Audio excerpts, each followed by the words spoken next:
AAC driver. Okay, so let's look at the AAC driver. In this case, we're going to look at the AAC for all version 2. Click on this to take you to the control panel for it. And we have a couple ways to look at this.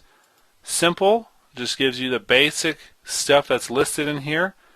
So the green means it's the running card. This means that it's available but not. Crossed out means unavailable. And this means beyond logic means that there's really nothing you can do with it. Here's your buffer size. When I'm using this card, I've got to keep the buffer size at 2048 or close to for decent sized sessions. And the only reason I'm doing that is because of the way I'm recording what I'm saying to you right now. So I'm using the live chat to talk to you, and I'm using this one to play back audio. And so in that situation, I got to keep my buffer size all the way up, which is totally fine, except if I'm playing the keyboard, there'll be a delay, a noticeable delay when I push a key. The key will push a brief moment, and then the sound will play. And that's because of this buffer size. This is what allows the program to do all it needs to do to create good sounding sound. Go to Advanced, Albert Einstein here, and of course George Bush is the simple. Here we can actually choose what we want to do.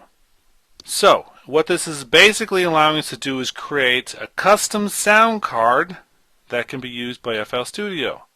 And I say custom because we can actually have different parts in here, not just the same actual interface itself. So I can do the Microsoft Live Chat and the actual built-on thing into one interface that can now use that to export audio or record. I can record from both places at once.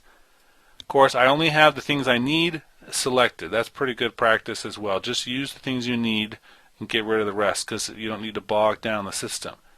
We do have a latency compensation, and that means that if you know there's a delay from the moment you say something, the microphone records it, and then it gets put in there. You can compensate for it here.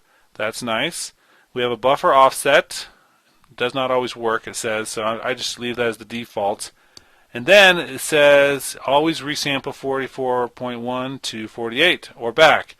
That's if your interface only does one or the other, that it will resample it so that it will play out correctly. And you can also force the WDM driver to 16-bit if you need to. Okay, a little bit complicated, but the main thing you need to know is that this is where you can come get an idea of what's going on with your driver, etc.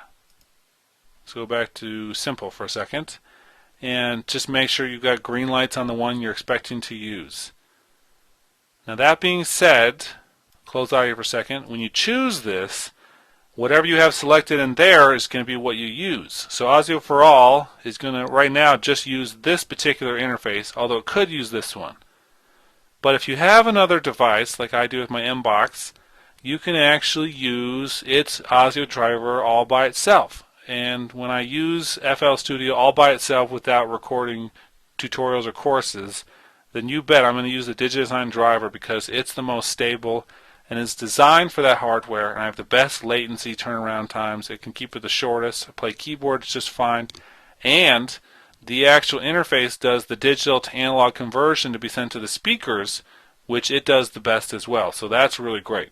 So keep that in mind. You want to use AAC if you have it, and then the control panel changes to match whatever that device has, and so you'll need to look at the actual documentation for that interface and not listen to what I showed you for the AAC for all, because that's separate for that particular AAC driver. Each AAC driver will have its own set of panels to look at.